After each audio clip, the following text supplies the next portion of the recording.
Wait a minute. Who am I here? Jerry Blake. Thank you, honey. When the slasher movie boom was dying down in the late 80s, writers were looking for something different to capitalize on, and a lot of creators went with the true story angle.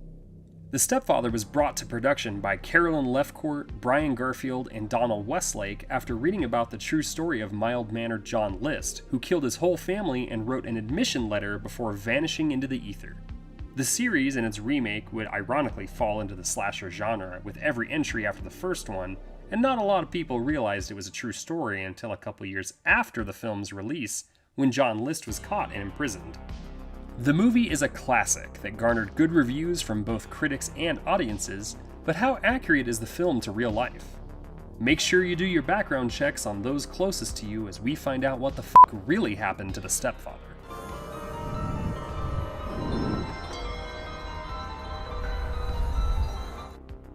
Oscar-nominated writer Donald Westlake made a name for himself by adapting gritty crime novels into successful and gritty crime films. Movies like Point Break and The Split from the late 60s were popular then and have garnered cult status to today's audience, but he also wrote for TV and gave us a scattering of comedies. After 1983's cleverly named Slayground and 1984's The Twin weren't as successful as previous scripts, Westlake was looking for something different.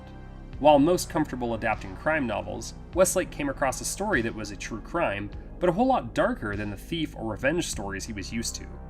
Co-writers Lefcourt and Garfield brought a newspaper article written about as of yet still on the loose murderer John List, and it inspired Westlake to write a screenplay based on the loose outline of List's crime, as well as what may have happened after. While it could be argued that the film was a thriller more than a horror movie, what List did was undoubtedly horrifying, and the film expanded upon his already awful deed.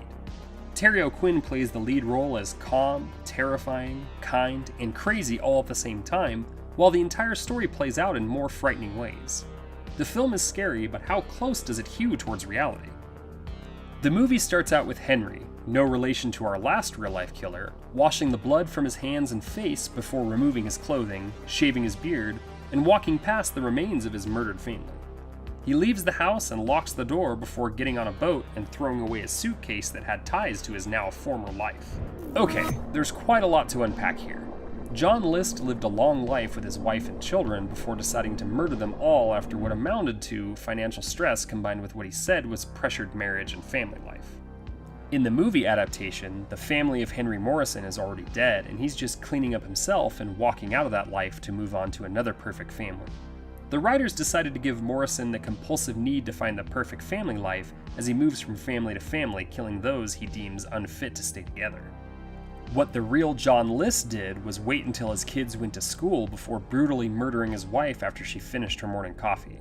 From there, he went upstairs to tell his mother that the noise she heard was nothing important before killing her shortly after that. He then waited for his daughter and youngest son to come home from school, where he proceeded to kill them quickly with shots to the back of their heads. What happened after was even more disturbing and falls under the category of you just can't make this up. List then went to his older son's soccer practice to watch and then take him home to kill him as well, and he laid all of his family in the den on sleeping bags. Movie character Henry Morrison then moved on and within a year had changed his name to Jerry Blake, posing as a real estate agent before marrying again, this time to a woman named Susan who already has a daughter named Stephanie. The movie follows the trope of the stepchild not liking or trusting the stepparent and acting out because of it. The brother of the murdered wife brings up the crime again in the newspapers, and although a year has passed, Jerry still feels like Henry could come back to bite him. While it is true that List moved on to a new town within a year, traveling from New Jersey to Michigan and finally Colorado, where he took the name Bob Clark, who was a friend from college. While he did eventually marry again, it wasn't until 1985, a full 14 years after the original murders, and it was to a woman named Dolores Miller who had no children, nor did she and List have any. Jerry goes a little crazy after mail comes for his stepdaughter that could possibly incriminate him. It shows how he looked when he assumed the identity of Henry, and really, it's just him with glasses and a beard. The brother discovers that Henry Morrison doesn't really exist. The police figured out that he's probably jumped from family to family, living a happy life, until something upsets the status quo where he snaps, kills them, and then finds a new family. John List was a one-family person for most of his life, rather than a serial killer. List was deeply religious and even taught Sunday school just like his Lutheran father before him. List worked as a banker and was married to his wife Helen for 20 years before completely snapping and killing everyone. The troubles List experienced had to do with money and feeling trapped in his marriage, rather than a crazed sense of the perfect family. One of the truly sad parts of the whole ordeal was that there was a Tiffany chandelier in the house that was valued at over $100,000. While there's no way to know for sure, that money could have saved his wife, mother, and 3 children from grisly deaths. Back to the movie, and the police tell the brother that he wouldn't be out of his mind if he went and killed Henry because of what he did. Stephanie's psychologist wants to help and ends up trying to get more information out of Jerry by tricking him into a house showing and asking him lots of probing questions. Whether or not it was a lack of family values or the fact that Jerry thinks he was onto him, Jerry snaps and kills the doctor before realizing that he is his stepdaughter's doctor. Jim, the brother of the previous wife, gets closer and closer to the truth and even goes to his realtor office to find more information, and Jerry, who feels more and more trapped, tries to figure out his next identity as this family is no longer working out. Again here, the plot is completely different than reality. Although you can't blame them as the entire ordeal wasn't discovered, that is, John List wasn't discovered and caught until 2 years after the movie came out. The fact that anything here even remotely resembles the truth is pretty crazy. John List never killed again after he killed his family, and nobody suspected him at all until America's Most Wanted put out an episode on him, and even showed what he would look like now 17 years later. In addition to this, no family members ever came hunting after him. John List wrote a complete confession and left it with his priest to try to absolve himself of his crimes. Feeling the pressure of his new life crumbling, Jerry takes a ferry to a new town and tries to woo a new woman to make another perfect family, while Jim gets the confirmation he needed that Jerry is in fact Henry and rushes to go take him out. Jerry gets home and is confronted by Susan after she called the office, and he slips on his own name, giving us the absolute best line in the movie where he asks out loud who he is here. Wait a minute. Who am I here? Jerry attacks Susan and locks her downstairs while Stephanie gets home and gives us, quite honestly, one of the most gratuitous shower scenes of all time. Jim enters the fray and is quickly dealt with by Jerry, who then goes after Stephanie. A chase all over the house and attic ensues until finally Jerry falls through the floor and Stephanie tries to escape for good. Susan, crawling up the stairs, shoots Jerry a couple times before Stephanie stabs him to finish the job. The surviving women cut down the birdhouse to symbolically end what they literally ended earlier. Well, they went a little off the path, but hey, they didn't know what had actually happened as John List wasn't apprehended yet. John didn't marry a year after the tragic events, nor was he feeling the pressure to look for a third wife. He was happy to have just found someone, and was also happy to be working as an accountant. The police weren't actively hunting him, but had theories. The time of his disappearance happened at the same time as the famous D.B. Cooper case, so there was thoughts that he may have been involved there as well, and killing his family was a way to cover his tracks and lead the authorities away. Now tonight's first case, the oldest we've ever pursued on America's Most Wanted. America's Most Wanted ran a special on the List murders and even had a clay bust made from a forensic scientist on what he would look like today. Oddly, List was a big fan of the show and was even impressed by how well the bust resembled him, although he wasn't worried about getting caught at the time. 2 weeks later, however, List was arrested after his neighbors recognized him and connected the dots and called the cops. Even though the police had scars, match-up, and fingerprints that said Bob Clark was John List, he denied it until eventually relenting and admitting guilt. List wasn't killed by his would-be new family, but instead stood trial where the whole country got to see the whole story.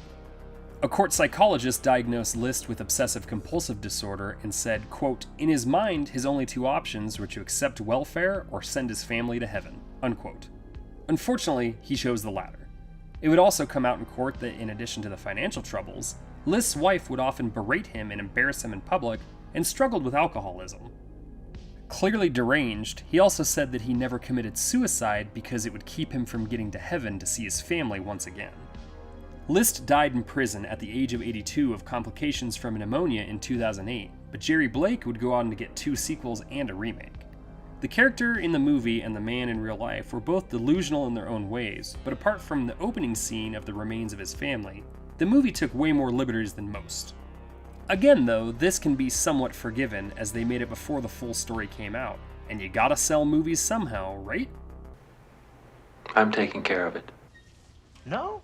Good. I really can't think of anyone that I know who actually enjoys The Dentist. Kids, adults, everyone either begrudgingly goes or puts it off, and even the ones that go consistently probably aren't thrilled by it. It's always an uncomfortable watch when anyone in film gets their teeth messed with, too. The most famous, and perhaps best, is the exchange in Marathon Man between Dustin Hoffman and Laurence Olivier over if something is safe or not. Horror goes that way too, and the best example is the Corbin Bernsen-led, Brian Usna-directed duology of The Dentist and The Dentist 2. They're fun, schlocky 90s horror flicks, but did you know they were loosely based on a real person? Well, full disclosure here, there are conflicting reports on if it was or wasn't inspired by the true murderer Glennon Engleman. The true story is very interesting, and the movie is an under-discussed late 90s gem, so we're going to take a look at it anyway. With that in mind, always remember to floss as we take a look at what the f*** really happened to the dentist.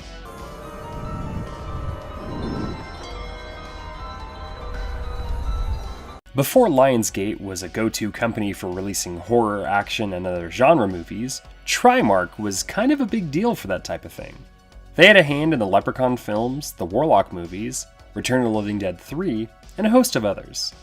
They also distributed things for the US market, like bringing Peter Jackson's zany gorefest Dead Alive to American audiences. They also saw the writing on the wall and put out a number of straight-to-video or straight-to-streaming service films, with that second part not sounding too far off from what we have today. The Amityville Curse, Sometimes They Come Back Again, and Pinocchio's Revenge were just some of the video store darlings that could be grabbed at Blockbuster or the local mom-and-pop video store. All these movies suck. Enter Mark Amon, who had been an executive producer on films since the late 80s and helped bring the Leprechaun films to life, for better or for worse. So bad, I'm good. Here's where it gets a little sticky, as it was his idea that brought The Dentist to the table, and different sources say that it either was based on the crimes of Glennon Engleman, or that it was completely unrelated. Originally, horror legend and frequent Usna collaborator Stuart Gordon was tapped to direct, but he ended up with a partial writing credit instead, along with his frequent partner Dennis Paoli and Charles Finch. Finch is known mainly as a producer, but co-wrote today's movie, and was the scribe of the mid-90s Sharon Stone western Bad Girls. Paoli is a minor legend that doesn't get talked about as much as his director partner Gordon. Reanimator, From Beyond, Ghoulies 2, Body Snatchers, and Castle Freak are all under his belt, along with a host of others. Then there's the director, Brian Usna. Usna has been a producer since the late 70s and has helped bring many Stuart Gordon properties to life, but he's been an accomplished director for some time as well. In addition to today's movie, he also helmed Bride of Reanimator, Silent Night, Deadly Night 4, and probably most famously, Society from 1989. Interestingly enough, Corbin Bernsen, who plays the titular dentist, starred in a 1993 made-for-TV drama called Beyond Suspicion that is 100% based on the real-life dentist murders. Or, more accurately, the book written about them called Appointment for Murder, Story of the Killing Dentist. But we don't discuss drama here, oh no. So let's take a look at any similarities between the 1996 horror movie The Dentist and the real-life crimes of Mr. Engleman. The movie opens with an artsy scene of Dr. Alan Finestone stuck inside some sort of insane asylum, mimicking using his dental tools when he goes into flashback mode. He says he used to have it all, the house, the job, the wife, and we see him a little bit on edge. The IRS is calling him, he's concerned about money, and there's a stain on his shirt that he can't get out. He's overly obsessed with filth and, with a hunch, comes back to find his wife cheating on him with the pool boy before leaving his home. He has a fantasy of killing them caught in the act, but snaps out of it. Well, after looking over both tales, there really isn't much here that's the same. It's almost like Ed Gein being the inspiration for Texas Chainsaw Massacre. Glennon Engleman was born in St. Louis, Missouri in 1928 as the youngest of 4 kids to a military family, with his father serving in the U.S. Air Force. He would later enter the military himself through the Air Corps and use that for the GI Bill and graduate from Washington University in St. Louis with a certificate in dentistry. He would be loved by his patients and have a very successful practice in Missouri. That and the fact that he was married, twice in fact, are kind of the only things that tie our villainous dentist together. Finestone goes to his neighbor's house and finds out that the pool boy has a whole harem of neighborhood women that he rotates on. Literally. Alan tells the neighbor about a party for his wife and ends up shooting her dog as the first victim. He gets to his office and slowly breaks down while his dental assistants take care of the patients, including 3-time Academy Award nominee Mark Ruffalo in one of his earliest roles. The dentist takes a young boy and his mother into one of the rooms for the boy's first dental appointment, and while he seems very sweet and careful at first, he ends up getting distracted and slicing up the young man's mouth. They leave and he moves on to the next patient, where his delusions and insanity force him to take advantage of the young model. Well, they were both dentists and were both a little bit crazy. Dr. Feinstone is driven insane by his life falling apart, where Engleman was more than likely a sociopath. He felt his true talent was planning, killing, and disposing of the bodies, and it was the one true thing that made him happy. While Alan's first victim was the neighbor's dog, Engleman's first victim was just 4 years after he became a dentist. James Stanley Bullock worked for the Union Electric Company of Missouri and was shot dead at 27 years old, only 5 months after getting married. Alan's staff becomes suspicious of him, and the local police are searching for who killed the neighbor's dog. Alan, who received a phone call from the IRS earlier in the day, is visited in the office by an agent, but has to reschedule for the next day when Alan is punched by an angry patient. He goes home and gets revenge on his wife on their anniversary by cutting out her tongue and removing all her teeth. He avoids further suspicions from police by saying he doesn't own a gun and claiming he knows nothing of any local disturbances. After the police leave, he kills the Lothario pool boy by setting up a trap involving his wife. With both his at-home problems solved, he heads back to work like nothing has happened. While Alan has an all-female staff, Glennon had a certain way with women. In fact, the first murder I mentioned previously was the new husband to his ex-wife, Edna. They plotted to kill him and collect on his insurance money. On top of that, Engleman was able to convince one of his assistants to let him kill her husband so he could again split the life insurance money with the woman. The second victim of Engleman was a business partner who he first hit with a rock, then pushed down a well, and finally blew up the well with dynamite. The purpose of that kill? You guessed it, to split the life insurance money with the man's wife. The cops figure out that Alan does in fact own a gun and is even an enthusiastic member of a gun club, while Alan disposes of his 2 dental assistants and the pesky IRS man one at a time. He strangles the first assistant, destroys the IRS agent's mouth with dental tools, and finally puts an air bubble in the brain of his other dental assistant. The kills all happen out of necessity for Alan. The first assistant finds discarded pantyhose left by the woman he assaulted who was put under by gas. The IRS man is blackmailing Alan because of his less than honest tax returns, and the other assistant finds the bodies. Meanwhile, the police find the pool boy and the wife's bodies and rush over to the dental practice office to confront Alan. While the events of the movie are a sad 24 hours of a man losing his grip on reality, and nearly all the killings taking place in one location, the real-life killer dentist was active for much longer. Engleman's murders took place between 1958 and 1980, and while they all revolved around collecting money, or in one case avoiding paying someone that he owed them, they were done with different weapons. He shot victims, bludgeoned them, and even blew up one in a car bomb. While he was suspected of all these slayings, and a few more, police never had enough evidence to charge him with anything concrete. The final patient in the office, a young girl who is just there to get her braces removed, flees when Alan is about to shoot her. A chase in the office commences where the young patient discovers all the carnage left by her dentist, and is able to convince him to let her go by agreeing to brush 3 times a day and give up all candy. An out-of-his-mind and exasperated Alan flees the police and heads to a college he's teaching dentistry at. Completely insane now, Alan orders his students to remove all of the practice patient's teeth at gunpoint. The police break in and chase Alan into an auditorium where a hallucination of his wife with no teeth forces him to give up where he is, and he's put into a mental ward. There, he's tortured by his hallucinations, at least until the sequel. There was no over-the-top chase for Engleman, as it was 2 events that finally led to his arrest and conviction. The first was the car bombing of a victim he was finally directly tied to. He was being sued by Sophie Barea, and instead of paying her, he blew up her car. The police looked at him first, and Glennon's ex-wife finally went to the police to admit everything she knew. He was convicted the same year in 1980 of mail fraud, conspiracy to commit mail fraud, murder, and capital murder, while a few of his various accomplices were also convicted and received jail time. Glennon was sentenced to multiple life sentences and died in prison in 1999 from complications due to diabetes. While The Dentist may or may not have been inspired by the real-life serial killer known as the Southside Dentist, it was probably minimal if anything. So few of the details made it into the film, and it's much pulpier than anything Glennon Engleman did. Depending on which article you read, it's either completely unrelated or the famed based on a true story angle. Either way, it's interesting to see two very different tales of a deranged dentist. Don't forget to floss.